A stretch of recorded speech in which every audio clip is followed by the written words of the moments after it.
que vamos a hacer hoy, como les he prometido, es aplicar la ciencia observacional a los perros, y la razón por la que hacemos esto es porque la evolución ha enseñado que como los animales cambian, eso es evidencia de evolución. Y yo les voy a mostrar que ese cambio no tiene absolutamente nada que ver con evolución, incluso cuando entiendes correctamente esto, realmente es lo contrario a la evolución. Y así vamos a hablar acerca de los cambios en los animales. Y al hacer eso estamos estudiando hoy algo de genética. Algunos de ustedes dirán, ¿yo voy a estudiar genética? Yo no sé nada de genética. Si estás casado y tienes hijos, estudias genética. Así que van a estar bien. Y vamos a explicar eso hoy. Vamos a ver si los animales cambian. Y la respuesta es, sí cambian. Claro que los animales cambian. Pero lo que les quiero mostrar hoy es que el cambio solo ocurre dentro de ciertos límites, dentro de los límites de una especie. Por ejemplo, los perros cambian, pero siempre cambian en perros. Y podemos tener incluso perros que se ven así. Y a esto realmente no le llamo perro, pero de alguna manera lo son. Ahora, Charles Darwin enseñó que un tipo de animal cambia en otro a lo largo de muchos años. Y cuando él navegó alrededor del mundo en su barco, el Beagle, vio que los animales cambian, vio cambios en los peces, en los lagartos, en los palomas, y dijo, si hay suficiente tiempo, esos cambios pequeños dan cambios grandes necesarios para la evolución. Bueno, la Biblia enseña que Dios hizo las diferentes especies de animales y plantas y dice que hizo que se reprodujeran según su especie, o sea que darían al reproducirse la misma especie. Y quiero decirles que Charles Darwin acertó en un punto, que los animales cambian. Por ejemplo, los perros cambian. Acertó en que los animales cambian, pero se equivocó al decir que esos cambios pequeños equivalen a la larga a cambios grandes necesarios para la evolución. Porque esos pequeños cambios en los perros solo dan diferentes tipos de perro, pero siguen siendo perros. Y eso se adapta perfectamente a lo que dice la Biblia en cuanto a que Dios creó tipos o especies de animales y plantas para que se reprodujeran conforme a su especie. El mundo secular dice esto, dice que el origen del perro doméstico, han estudiado esto y básicamente lo que están diciendo aquí es que comparten un acervo genético común. O sea, los perros domésticos, lobos, etcétera, comparten un acervo genético común. O sea que realmente pertenecen a una sola especie. Incluso dicen que los lobos y los perros domésticos están emparentados. Y luego dicen que incluso los poodle pertenecen a la especie de perros y están emparentados con los lobos, etc. Quizás sea difícil de creer eso, que esto que ven aquí y esto esté relacionado de alguna manera, o emparentados, o que sean la misma especie. Pero de hecho lo son. Esto es un perro degenerado y esto probablemente un perro más real. Así que voy a explicarles eso. ¿Cómo podemos tener todos estos tipos diferentes de perros? Porque cuando los ves, todos se ven muy diferentes. Y luego tenemos las variedades domésticas de perros también. Y esto es lo que les quiero mostrar. Cuando realmente entiendes lo que está sucediendo en la especie del perro, no es un proceso ascendente de evolución, es un proceso descendente. Ahora, si alguien tiene las evidencias a favor de la evolución, lo esperaríamos encontrar allá en Londres, Inglaterra, porque ahí es el hogar de Charles Darwin. Y un gran museo de historia natural en Londres se enorgullece de estar en el pueblo nativo de Darwin, básicamente, y tienen una gran parte del segundo piso del museo dedicado a la evolución darwiniana. Y les voy a decir cómo adoctrinan al público. Y a propósito, es la misma forma en que la gente sigue siendo adoctrinada hoy a través de las escuelas públicas y las universidades, aquí en México y en todo el mundo. Cuando vas al segundo piso, al origen de las especies y esa exhibición, entras y lo primero que ves es esta cita. Dice así: Antes de Charles Darwin, la mayoría de las personas creían que Dios había creado todos los seres vivientes exactamente en la forma que los vemos hoy. Esta es la base de la doctrina de la creación. A propósito, si piensan en esa cita, ya están lavando el cerebro, porque los creacionistas no creen que Dios creó a los animales exactamente como los vemos hoy.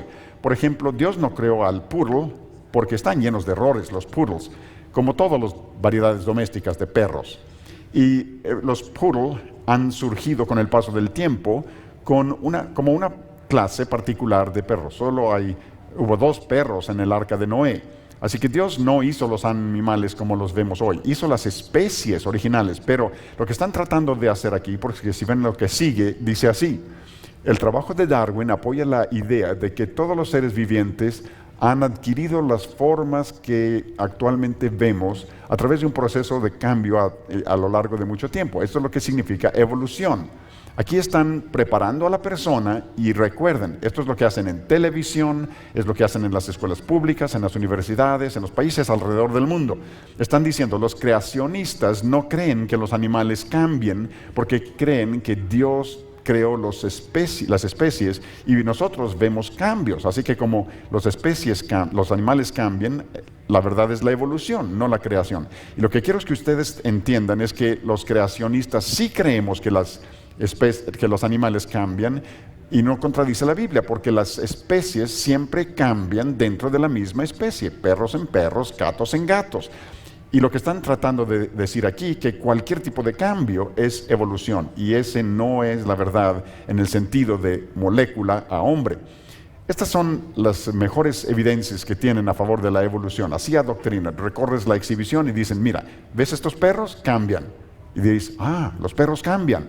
Y hasta cambian en perros como este. Pero a propósito sigue siendo perro. Y luego dicen, los caballos cambian. Vaya, ¿no ves eso? Y dices, la evolución ha de ser cierto. Mira, los caballos cambian. ¿Pero qué ves? Caballos, eso es todo lo que ves, caballos. Y luego te muestran estas palomitas. Esto hace que dudes de la Biblia. Digo, mira, estos palomas cambian. ¿Pero cambian en qué? Se transforman en palomitas, igual. Y luego te muestran conejos. Y dicen que estos conejos cambian. Y los patos, mira, hasta tienen diferentes colores. ¿No hace que te convenzas de la evolución el hecho de que los patos cambien? Claro que no, porque siguen siendo patos. Y luego te muestran las flores y dicen que las flores cambian. A propósito, estas son algunas de las mejores evidencias a favor de la evolución en todo el mundo.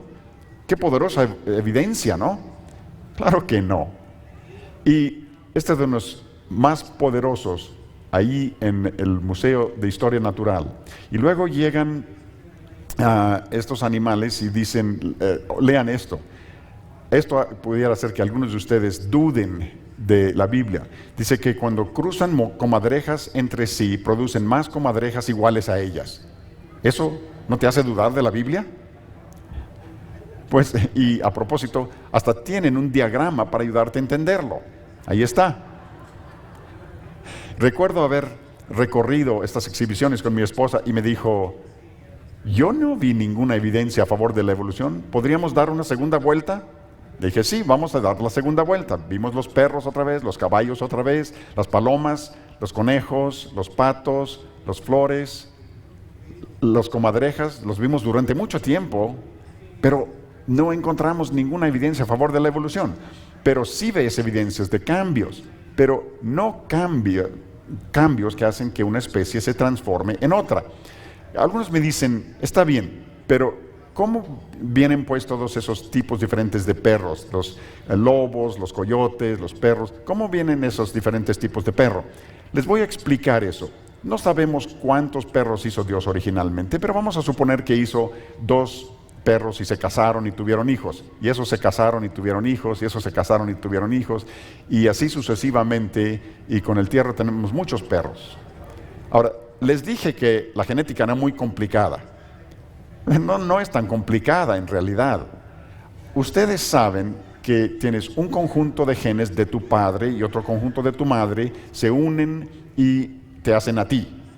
Y los científicos etiquetan los genes con letras, como A mayúscula, A minúscula, mayúscula, B minúscula. Y aquí están algunos pares de genes. Y yo estoy haciendo de cuenta que estos son 2 perros. Ahora, hay muchos genes más, pero ustedes habrán oído de genes dominantes y genes recesivos. Y la A mayúscula y A minúscula representan los genes dominantes y recesivos. Es mucho más complicado que esto, pero estos son los principios básicos. Y quiero que todos entiendan que no es necesario que seas un doctorado en ciencia para entender los principios básicos. Los principios básicos son fáciles de entender. Así que en la reproducción sexual tenemos un conjunto de genes del macho, uno de la hembra, se fertilizan y tenemos a un individuo nuevo. Y como hay muchos más genes que esto, pero esto es solo para darles la idea. Entonces tenemos algunas combinaciones del macho y de la hembra en el perro aquí. Y quiero que vean estas combinaciones y creo que observen algo. Todos estos aquí son perros, pero todos recibieron su información de los mismos padres, pero se van a ver un poco diferentes entre sí porque tienen diferentes combinaciones de información. Y este perro no tiene ninguna A, ni B, ni C minúscula, o sea, que perdió información. No tiene tanta variación ni información como los padres, pero todavía tiene la información para ser perro. Por ejemplo, algunos de ustedes tienen pelo negro, tienen la información para pelo negro. Algunos tienen la información para pelo castaño.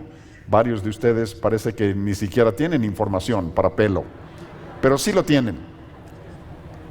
Pero se han degenerado como los poodles, ese es el problema. Ahora, permítanme ayudarles a entender otra cosa. ¿Cuánta variabilidad hay dentro de nuestros genes? Piensen en todo el universo. ¿Saben lo que es un átomo? ¿Cuántos átomos existen en el universo? Y dirán, pues el número es tan grande que es imposible contarlo. Bueno, es cierto, pero los científicos han estimado cuántos átomos existen en todo el universo. Y este es el número. Un 1 seguido por 80 ceros.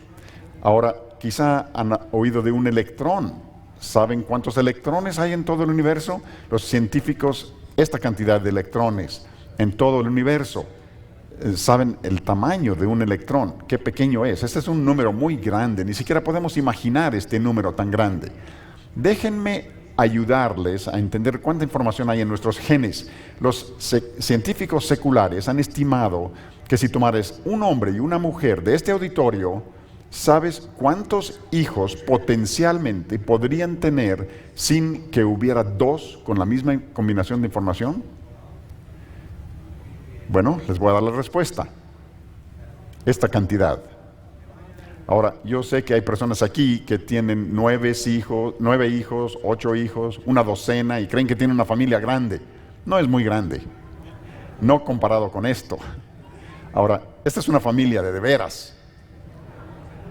Pero quiero que entiendan esto. Este es el tipo de información que Dios puso en los gatos, que puso en los perros, que puso en los elefantes, que puso en los humanos. ¿Me explico? Así que hay enorme variabilidad en cada especie. Ahora, les voy a tratar de ayudar a entender eso. Vamos a tomar el evento del Arca de Noé. 2 de cada especie de animal terrestre, 7 de algunos, pero 2 de todos subieron a bordo del arca. Ahora, si todos los perros comparten un acervo genético, quiere decir que solo hay un tipo de perro, solo necesitas 2 perros en el Arca de Noé. Eso es todo lo que se necesita. Estos bajan del barco, se casan y terminamos de nuevo con muchos perros. Pero lo que va a suceder es esto: esos perros no van a permanecer juntos, se van a dispersar, y al dispersarse e irse a diferentes lugares, lo que va a suceder es que diferentes combinaciones de genes, de los miles y miles de millones de posibles combinaciones, diferentes combinaciones terminan en diferentes lugares. Y por ejemplo, para simplificar aquí, observan que este grupo de acá tiene A y B minúscula, pero no tienen A y B mayúscula. Este grupo tiene A y B mayúscula, pero no tiene minúsculas. Este grupo tiene una B minúscula y A mayúscula, pero no tiene B mayúscula ni A minúscula. Así que lo que sucede es que la información que estaba ahí en los padres originales se dispersa, se separa, se clasifica. Todavía está la información para ser perros, pero al dispersarse y dividirse hay menos variación en cada grupo, pero siguen teniendo todos los genes para ser perros. ¿Me explico? Ahora, déjenme darles un ejemplo práctico. Aquí están los dos perros que estaban en el arca de Noé. Y tienen un largo de pelo mediano. Y aquí hay dos genes. Este gen es el pelo corto, este es el gen es el pelo largo. Ahora, en ocasiones los genes actúan juntos y producen un efecto mediano. Y esto es lo que sucede aquí. Así que el pelo corto y el pelo largo juntos producen una longitud de perro mediano. Si estos fueron los perros a bordo del arca de Noé, después del diluvio, tienen descendencia. Y se puede tener descendencia que hereda el gen de pelo corto de ambos padres, y ese tiene pelo corto, porque tienen los dos genes de pelo corto, ¿sí? No tiene el gen para el pelo largo. Y luego tenemos uno que recibe pelo corto de uno y pelo largo del otro, o pelo largo y pelo corto de este, y hay dos perros aquí que se ven igual a los padres. Luego hay una combinación posible adicional, el perro que recibe los dos genes de pelo largo, ahí está. A propósito, él se ve diferente a los padres, pero la información vino de los padres, ¿me explico? Y él tiene menos información porque él no tiene el gen para el pelo corto.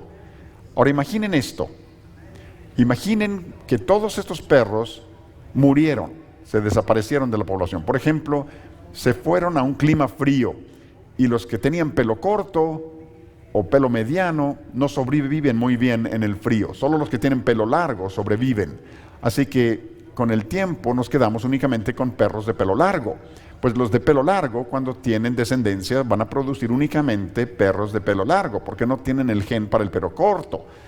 Y esto es muy simplificado, pero ese es el tipo de cosas que sucede. Así que si los perros se van hacia el clima frío, solo van a sobrevivir aquellos que tienen combinación de genes para pelo largo. Si van hacia el clima caliente, los que tienen combinación para pelo corto sobreviven mejor, y con el paso del tiempo, debido a toda clase de factores, esto se llama selección natural. Quizá algunos de ustedes han oído de selección natural, pero debido a toda clase de factores terminamos con especies diferentes de perro, pero todos son 100% ¿qué? Perro, y de eso se trata. Siguen siendo 100% perros. Ahora, vamos a ver este diagrama de nuevo. Produjimos variedades diferentes domésticas de perros, como poodles, y los producimos determinando qué perro se junta con cuál. Por ejemplo, el hombre usa lo que se llama selección artificial.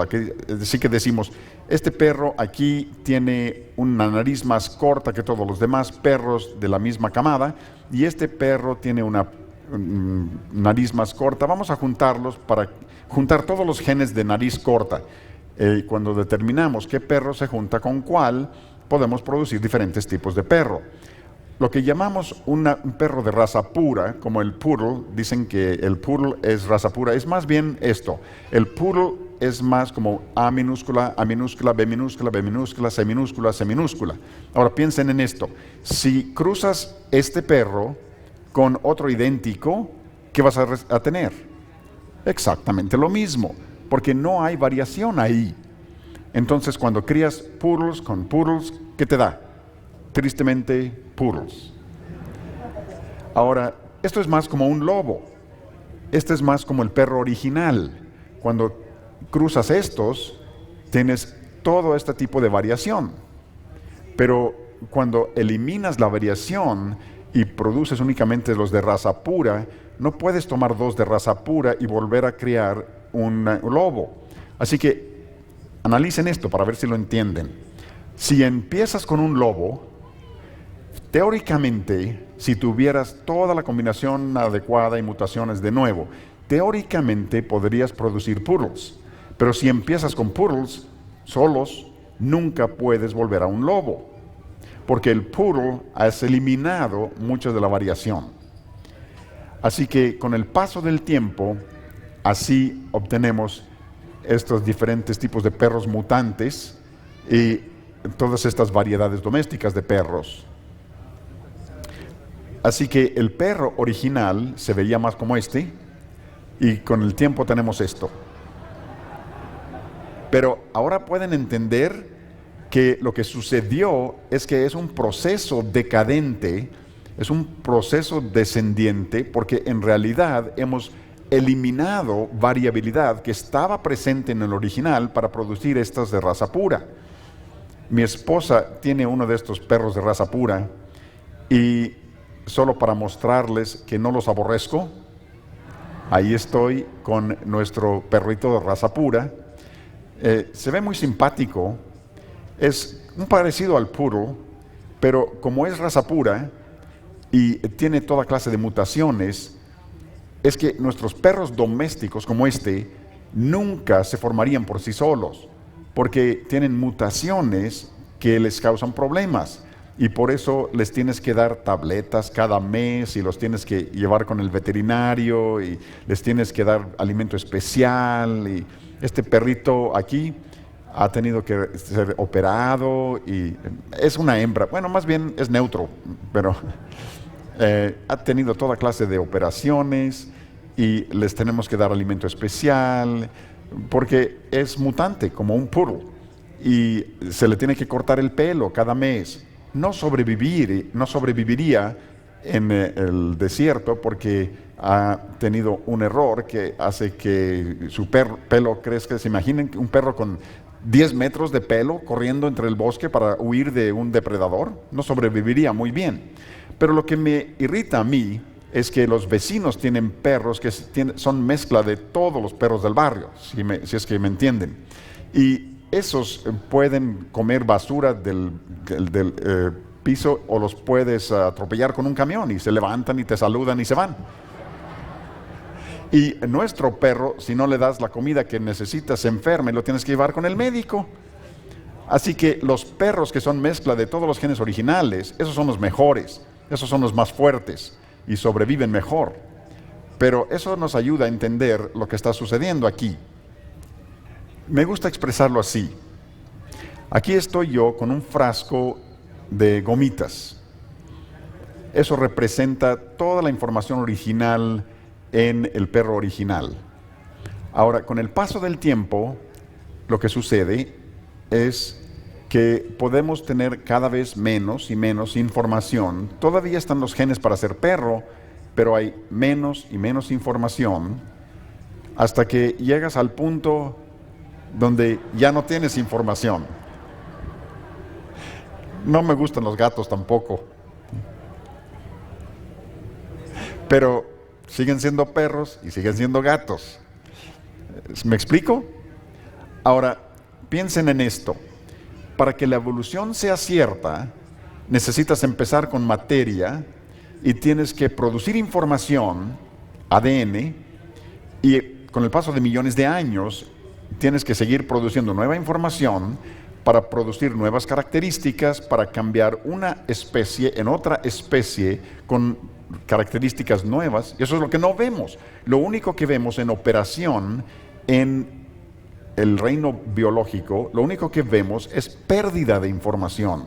En otras palabras, desde la perspectiva del creacionista, de lo que dice la Biblia, empezamos con un acervo de información grande para perros, acervo de información grande para gatos y para elefantes, y con el paso del tiempo podemos tener menos y menos información y diferentes especies que se van formando, pero eso no es evolución.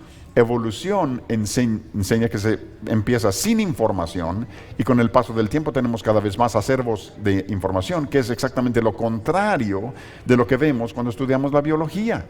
En otras palabras, al estudiar genética, al estudiar biología, las evidencias gritan que la Biblia tiene razón. Qué emocionante ser cristiano, ¿no?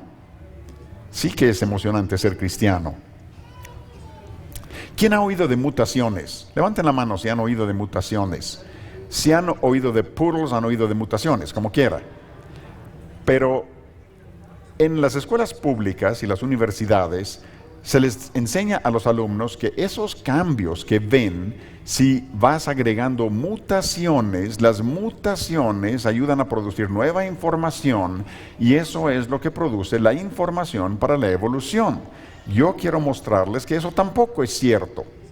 Aquí está un hombre que no es cristiano y no es creacionista, pero es científico y está con una de las famosas universidades en Estados Unidos. Y él dice que cuando analizas las mutaciones a nivel molecular, no incrementan la información que hacen, la disminuyen, reducen la información, lo contrario a la evolución. Y quiero darles un ejemplo, y reconozco que esto pudiera ser un poco técnico para algunos de ustedes. Voy a tratar de explicarlo. Realmente es fácil de entender. ¿Quién ha oído de bacterias que pueden hacerse resistentes a los antibióticos? Levanten la mano si han oído eso. Ahora, cuando alguien en la escuela o universidad dice, ¿sabías que hay bacterias que se pueden hacer resistentes a los antibióticos? Eso suena a evolución, ¿no? Como que estuvieran ganando algo, están ganando resistencia. Y lamentablemente muchos alumnos piensan, esto ha de ser evolución. Incluso esto se usa frecuentemente como evidencia a favor de la evolución, pero cuando entiendes la ciencia correctamente, es evidencia en contra de la evolución, lo contrario a lo que están enseñando en las escuelas y universidades. Aquí está una bacteria, se llama Helicobacter pylori, puede causar úlceras gástricas si tienes una de estas.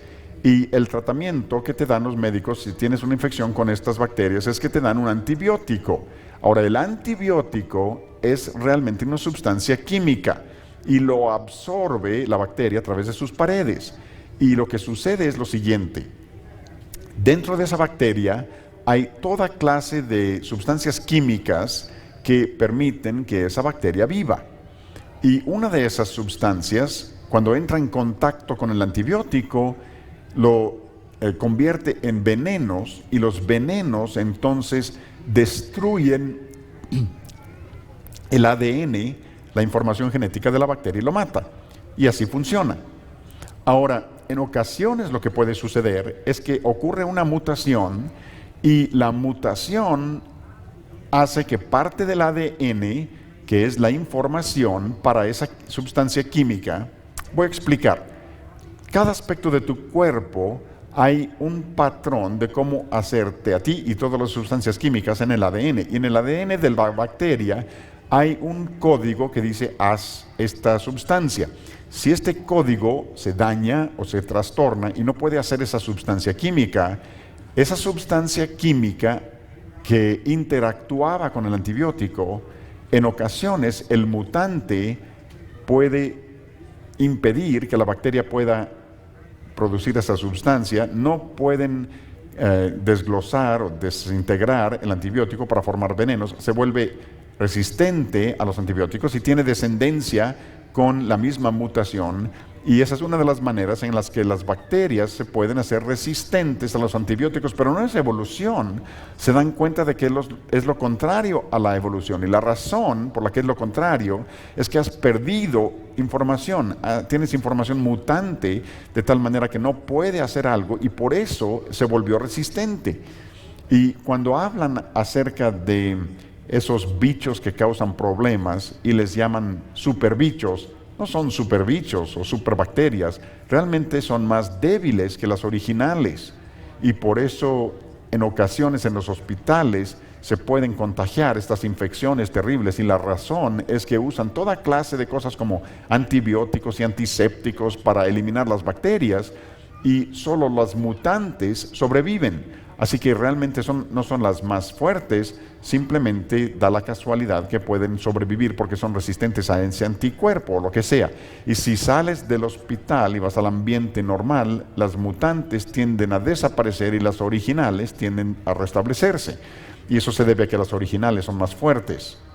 Ahora, espero que hayan asimilado eso, y lo único que quiero, o lo principal que quiero que entiendan con eso, es que cuando alguien te dice que las bacterias adquieren resistencia a los antibióticos, eso no es evolución. lo que está ocurriendo ahí es lo contrario de la evolución. Hay otras maneras en que pueden volverse resistentes también, pero de nuevo, no tiene nada que ver con evolución. Ahora, cuando analizamos todo esto, podemos empezar a contestar una pregunta que muchas personas les plantean a los cristianos. Preguntan, ¿cómo pudo haber Noé colocado a todos los animales en el arca? No, hubiera necesitado millones de animales. En primer lugar, cuando lees la Biblia, Dios le envió animales a Noé y mandó 2 de cada especie de los animales terrestres. No era necesario ninguno de los animales marítimos, solo los terrestres, y eran los animales específicos terrestres que Dios creó en Génesis 1. Pero no dice que haya enviado 2 de cada especie o 2 de cada tipo, dice 2 de cada género, y cuando lo analizas, Noé no necesitaba todas las diversas variedades de perros, solo necesitaba 2 perros que tuvieran básicamente los genes del perro original. Así que después del diluvio, cuando esos perros bajan del arca, con el paso del tiempo puedes formar diferentes especies de perros, pero de nuevo, ahora se sabe que eso no es evolución. Lo mismo ocurre con los elefantes y lo mismo ocurre con los gatos, y así sucesivamente. Noé necesitaba muchos menos animales que lo que entendíamos. Incluso dije ayer, la pregunta no es ¿cómo logró Noé subir todos los animales al arca? Cuando analizas el tamaño del arca, la pregunta es ¿por qué hizo Dios que Noé construyera un arca tan grande? Era un barco enorme, no necesitaba un barco tan grande para acomodar a todos los animales. Incluso los animales pudieran haber llenado como la tercera parte del arca. Había mucho espacio en el arca. ¿Saben para qué creo yo que estaba ese espacio? Estaba para la gente, porque cuando esa puerta permanecía abierta, Noé era predicador de justicia, y yo creo que Noé estaba diciendo, pasen por la puerta para ser salvos, hay mucho espacio en el arca, entren para ser salvos. Pero la gente se burlaba de Noé y Dios cerró esa puerta y luego vino el juicio. Y saben que los creyentes hoy tienen un mensaje similar, porque el arca de Noé es una imagen de la salvación. Jesucristo, Hijo de Dios, se introdujo a la historia para morir en una cruz y resucitar de los muertos. Y Él dice, yo soy la puerta, el que por mí entra será salvo. ¿Y saben cuál es el mensaje que tenemos para el mundo hoy? Hay espacio en el arca para ti. Tienes que entrar por la puerta para ser salvo. Tienes que poner tu fe y tu confianza en Jesucristo, que murió en la cruz y resucitó de los muertos para pagar la pena de tu pecado. Y un día esa puerta también se va a cerrar y va a haber un juicio, pero no por agua la próxima vez. ¿Va a ser por qué la próxima vez? Por fuego. Así es. Y ese es el juicio final. Y a propósito, les he hecho a todos una pregunta. ¿Todos están listos para ese juicio final?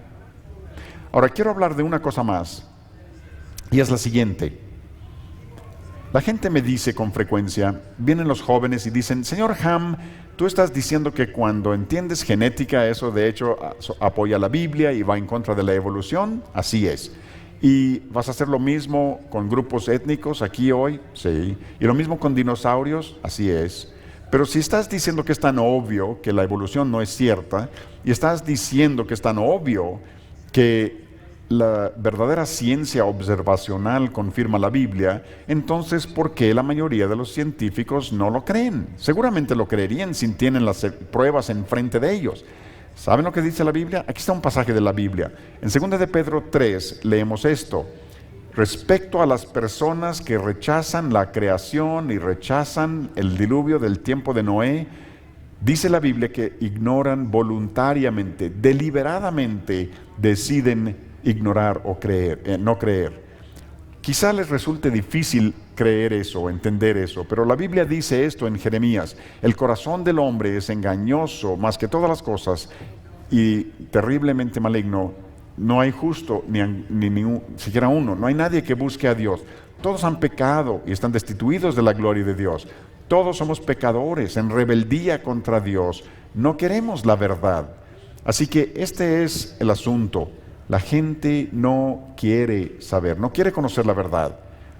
Y cuando yo veo a los científicos, hay muchos científicos seculares que son personas brillantísimas y les presento esta evidencia y no la pueden contestar y dicen, pero si se le concede suficiente tiempo, quizá veríamos la información agregada a los genes. Ese es el asunto, quieren tiempo y tiempo y tiempo. Y con millones de años puede suceder cualquier cosa. También les voy a mostrar en la próxima sesión que no tenemos tanto tiempo. Ellos no cuentan con los millones de años y por eso los millones de años son un tema tan importante, porque ellos quieren esos millones de años, quieren todo ese tiempo.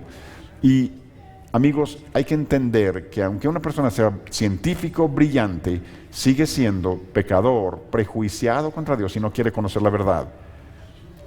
Y es que hay que recordar lo que dijimos ayer. Si hay un Dios que te creó, si la Biblia es cierta, no puedes hacer lo que tú gustes, no puedes hacer lo que sea con el sexo. El matrimonio es un hombre para una mujer. Lo bueno y lo malo, lo correcto, lo incorrecto es lo que Dios determina para nosotros, porque Él es la autoridad absoluta. Y en resumidas cuentas, el corazón del hombre es engañoso más que todas las cosas y perverso. No quiere creer en un Dios creador, porque eso significa que Dios es dueño tuyo y tenemos que estar en sujeción al Dios de la creación. Pero somos personas que estamos en rebeldía contra Dios, así que puedes ser incluso un gran científico y puedes tener en las manos la información, pero si no crees en la palabra de Dios, no quieres creer en la palabra de Dios, te niegas a aceptar la evidencia, las pruebas, y tristemente esa es la condición de muchos hoy. Y recuerden, solo porque la mayoría cree algo no quiere decir que sea correcto. Un pastor una vez, un ministro en una iglesia me dijo, pero seguramente la mayoría de los científicos no podrían estar tan equivocados respecto a la edad de la Tierra. Y le dije, pues sabe, pastor, que la Biblia dice que los hombres amaron más las tinieblas que la luz. Dijo, pero seguramente la mayoría no podría estar tan equivocada. Pues la Biblia dice que hay más en el camino ancho que en el camino estrecho. Dijo, pero seguro la mayoría no podría estar tan equivocada. Le dije, pues recuerde esto, pastor. La mayoría de los científicos no sobrevivieron al diluvio del tiempo de Noé, tampoco. La mayoría estaban equivocados. Saben que la mayoría de los médicos en Inglaterra en un tiempo creían que la evidencia de un buen médico era toda la sangre en sus manos y en su ropa después de destazar cuerpos. Y cuando les dijeron que realmente estaban transmitiendo enfermedades y que tenían que lavar sus manos, muchos de ellos renunciaron porque no creían eso.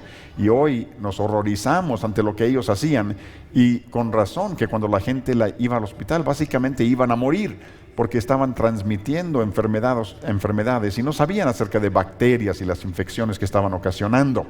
Así que solo porque la mayoría cree algo no significa que sea cierto. Eso es lo que hay que recordar. Ahora, si retrocedemos a nuestro diagrama con los que empezamos, quiero contestar otra pregunta más. Recuerdan que tenemos dos puntos de partida diferentes. O partimos de la palabra de Dios o partimos de la palabra del hombre. Y la gente suele preguntarme esto. Bien, entonces, ¿cómo cambia uno de punto de partida? Aquí están los dos puntos de partida. O empezamos con la palabra de Dios o con la palabra del hombre. Y lo que nosotros pretendemos hacer es lograr que las personas cambien de este punto de partida a este punto de partida. Y estamos mostrándoles que la ciencia observacional de hecho confirma tu interpretación de estas evidencias basadas en la Biblia. No confirma las interpretaciones basadas sobre los hombres, las ideas de los hombres basados en millones de años. Así que en última instancia, ¿cómo cambiamos a esta persona en esta persona? ¿Saben cuál es la respuesta? Tiene que ser la obra del Espíritu Santo en sus vidas. La Biblia dice que Dios usa la necedad de la predicación. Y lo que eso significa es que tenemos que hacer nuestro mejor esfuerzo por tomar esta evidencia de la genética y compartirlo con la gente y ayudarles a entender. Oye, podemos explicar preguntas acerca de cómo subió Noé los animales al arca. Podemos contestar preguntas, por ejemplo, acerca de dinosaurios. Podemos mostrarte que los cambios que se ven en los animales no es evolución. Podemos hacer nuestro mejor esfuerzo por llevarles esas pruebas y mostrarles que la historia es cierta y compartirles el mensaje del Evangelio, pero en última instancia tiene que ser la obra del Espíritu Santo en sus corazones para cambiarlos, para cambiar totalmente su punto de partida y convertirlos.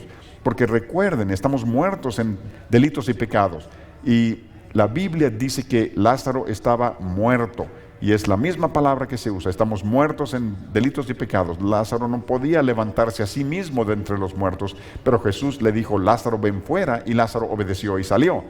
Así que Lázaro no podía levantarse a sí mismo de entre los muertos. Nosotros no podemos salvarnos a nosotros mismos. No es obra nuestra la que nos salva, es obra de Dios la que nos salva, es obra de Dios en nuestro corazón. Pero nosotros tenemos que recibir ese regalo gratuito de la salvación. Y esa es la soberanía de Dios y la responsabilidad del hombre, que siempre van juntos. Así que nosotros tenemos que asumir nuestra responsabilidad por entrenar a nuestros hijos, darles respuestas, asegurar que estén listos para lo que va a decir el mundo escéptico en esta era. Tenemos que dar respuestas a nuestros vecinos y nuestros amigos y enseñar la verdad acerca de la palabra de Dios, enseñarles que la historia es cierta, por tanto el evangelio es cierto, y tenemos que honrar la palabra de Dios, y luego tenemos que pedir que Dios use lo que hemos dicho y que use su palabra para convencer a los corazones de las personas y que los conduzca a ese punto de salvación. Así veo yo que se integra todo esto: el papel de las evidencias, de las pruebas, el papel del uso de la palabra de Dios y el papel de la predicación, y luego la confianza en el Señor Jesucristo para salvar a las almas. Qué emocionante ser cristiano, ¿no? De veras que lo es. Gracias.